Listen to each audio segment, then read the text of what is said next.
And I am back for the second live of tonight. Let's see. Okay, so the camera is there.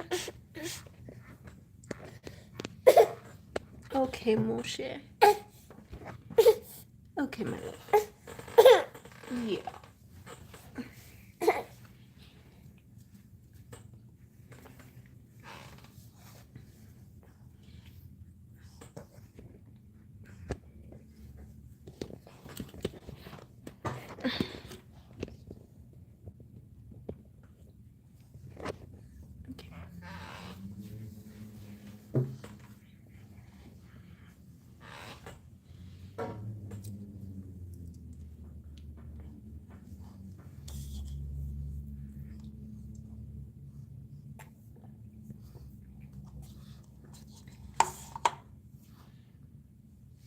Mm.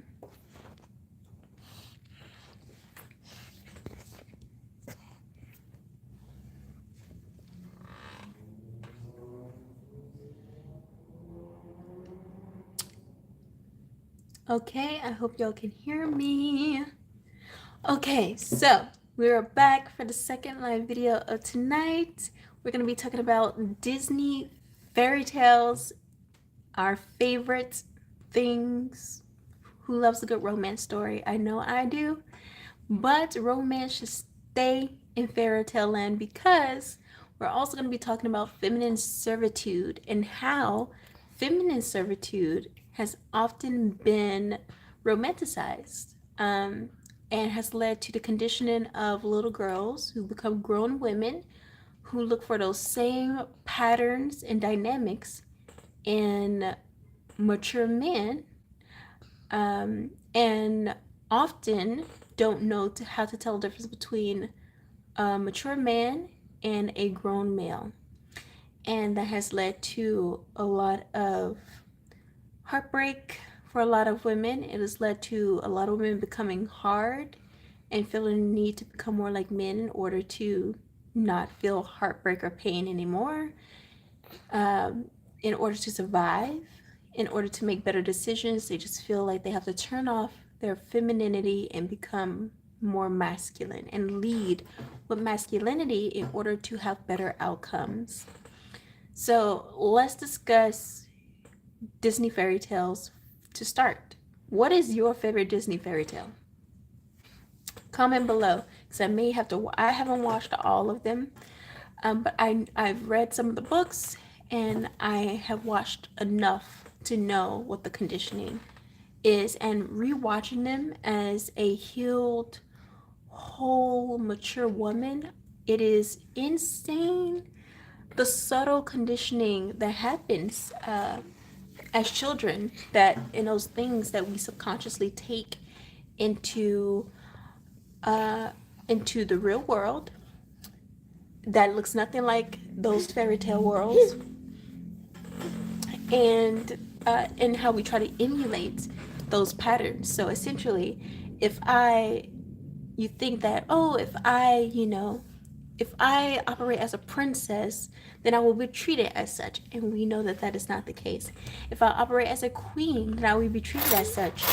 And we know that often that is not the case. Or if I set boundaries, or if I love this person, they're gonna love me even more. They're going to see how much I love them, and they're gonna love me back. All of this is fairy tale conditioning, and unfortunately, it has become not just a fairy tale, not just a nice fuzzy love story, but it has become the shackles, the chains on a lot of women's minds, and have contributed to the demise, to the destruction of families, the family dynamics, to the destruction of a female psyche in her decision making. And ultimately, it has contributed to women wanting to detach from their femininity because they feel that being attached to their femininity has caused them too much heartbreak, too much pain, has allowed them to be blind, has allowed them to simply walk into traps and have no idea that those traps were being set for them. And I am here to say that the fact that your solution is to become more masculine, I think, is an issue. Let me explain in the most simple way I can think of. If the hurt and pain was caused by some masculine role, some masculine figure not owning up to what they said they were going to do, or who you expected them to be, or any of these things, why would you then become that? Why would you then think, well, the solution would be to become that? Because if becoming what caused you pain and hurt, then what do you think you becoming that is going to do to others? And yeah, you may feel that you're protecting yourself, and to some degree, you may have some protection in terms of people maybe not approaching you as much, and so you feel safer, or people maybe not trying you. And by trying you, I mean not testing you as much, because you don't really look testable. You don't look likely to be tested, and that going well. And so to some degree, yes, you may feel like you're protecting yourself, but you also know, saying the quiet thing out loud, you also understand that there is an emptiness in that. There is a soullessness in that. And that is more exhausting than, honestly, resting in your femininity and feeling the pain. Either way is difficult. It's hard. And I say that the feminine version of you that allowed, because not all feminine versions are made equally, okay? And by equally, I mean they're not the same. There's broken femininity, the broken feminine, the unhealed feminine, and then there's the whole healed feminine.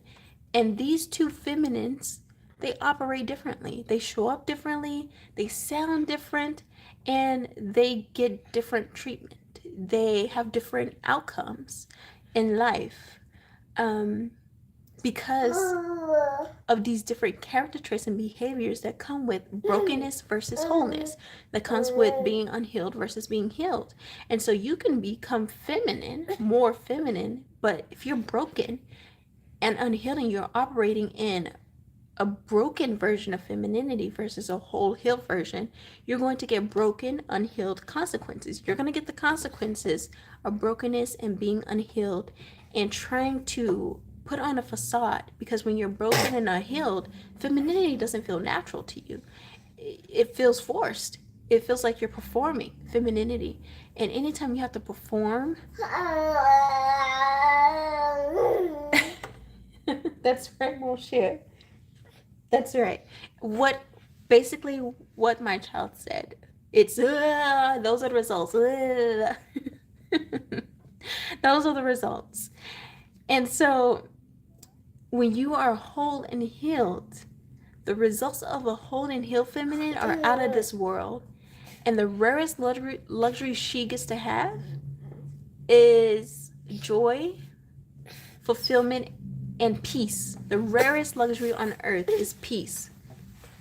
Now, let me talk to you about these fairy tales and feminine servitude. You are conditioned to believe that the more you give, the more you'll get. These fairy tales teach women that the more you give, your heart, your spirit, your resources, your talent, your gifts, your body, your energy, just your pleasantries in general, your attention even, the more you give, the more you'll get out of this life. And that is just not true. In fact, we are commissioned to give and not expect anything in return, to give as gifts. Example, have you ever given money to someone, right? Have you ever given money to someone and you expected gratitude, especially if it was like your last, right? This is your last. Whether it's food, it's money, and you expected someone to be grateful. You expected them to be so grateful that someone was willing to see the potential in them, that they're going to go out and now work hard, and they're going to remember that sacrifice you made, and they're going to pretty much expedite their lives. Like you were hoping that that investment in their lives, money, attention, affection, whatever it was, that sacrifice that you made, especially if it was your last, they were going to be grateful. And they were going to go out and do great things in the world and then come pay it forward. And when that didn't happen, what happened? How did you feel? And also, how did you move differently after that experience? Because women have been trained to give all that they can and expect to be given that in return. And that is so wrong. It is not reality. What you give, you need to be sure that you can give it and you won't miss it once it's gone. And that's why it's so important for you to be whole, so that you can pour from an overflow cup, not just a full cup. You can pour from an overflow, so that that overflow that you give is a gift and you're not going to miss it. If it's gone, you're not going to break. You're not going to be broken. You're not going to be unhealed. And you will be so full of divine authority, of femininity and rest, that you will know. You will be able to discern when you should give and when you should not give, how much to give and how much to give and who to give it to. That is power. And that is also the determining factor of a healthy future, not only for yourself, but for your loved ones, spiritually, physically, financially, mentally, emotionally. All of this is connected. And one decision, one choice, one gift given to the wrong person, one sacrifice made to someone who did not have the best intentions for you, who was not thinking that they're going to give in return for what they were given, someone who was just going to take as much as you're willing to give and not give anything in return until you are empty and gone and move on to the next source. It is so important for you to understand that you are the decision maker. And again, to re-emphasize what I said in my former video, to whom much is given, much is required. You are given influence. You have influence. Now you just need to learn, train in how to use it. Think of it this way. In order to become a princess or a queen, there is training. Why? Because 9 times out of 10, you are not already born with this programming. You're born with some other programming that would be detrimental to you if you were given the responsibility, the positioning of queen or princess. Everybody wants to be.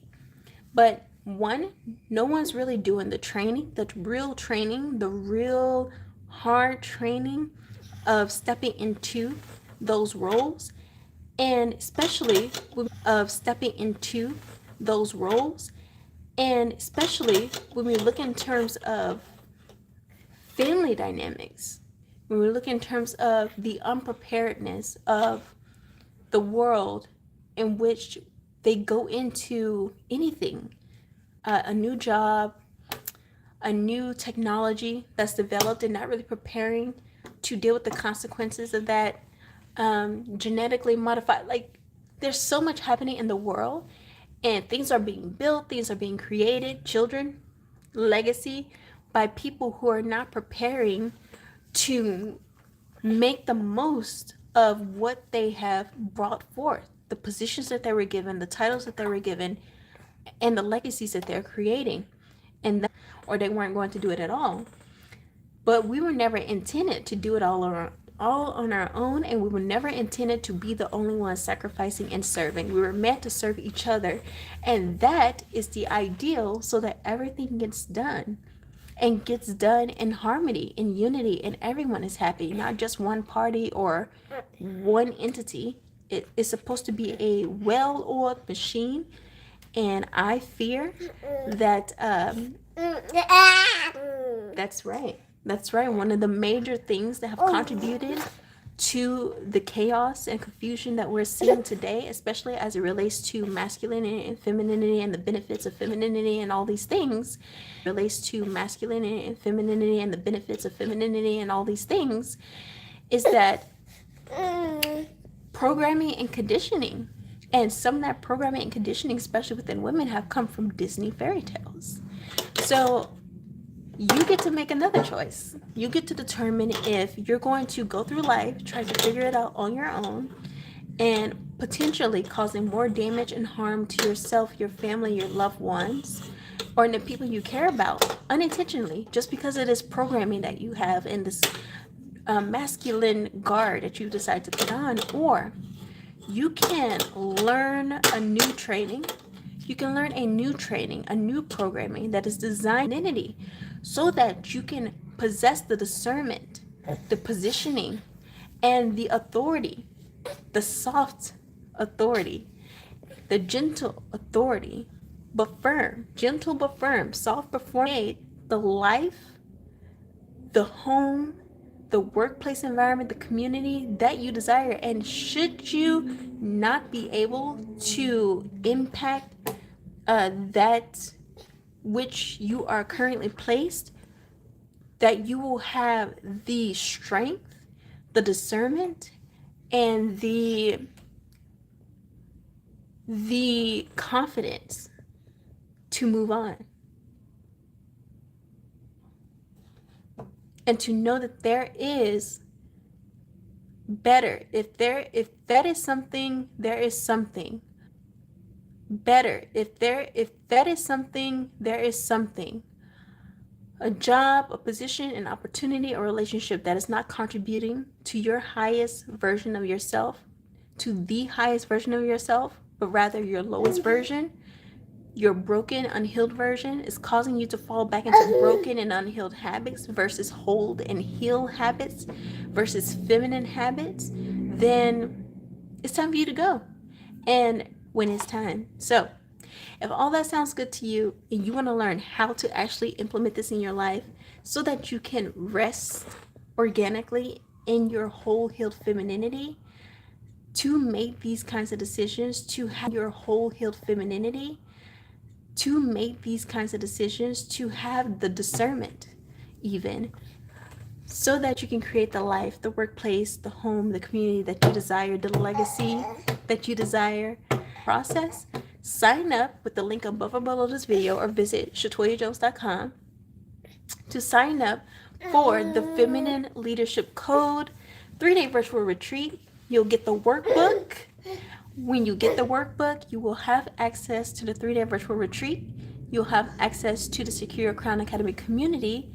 And when you access the community, yes, my love. So the way it works is you'll get the workbook, purchase the workbook. When you purchase the workbook, Shatoyia, the Feminine Leadership Code, 3 pillars for feminine leadership success, you will get access in the book, which is a physical copy mailed to you. You'll get access to the worksheets and workbooks for the 3-day virtual retreat, which is free to you for a limited time. Go ahead. So when you get your book, you'll have access to the Secure Crown Academy community, which is where I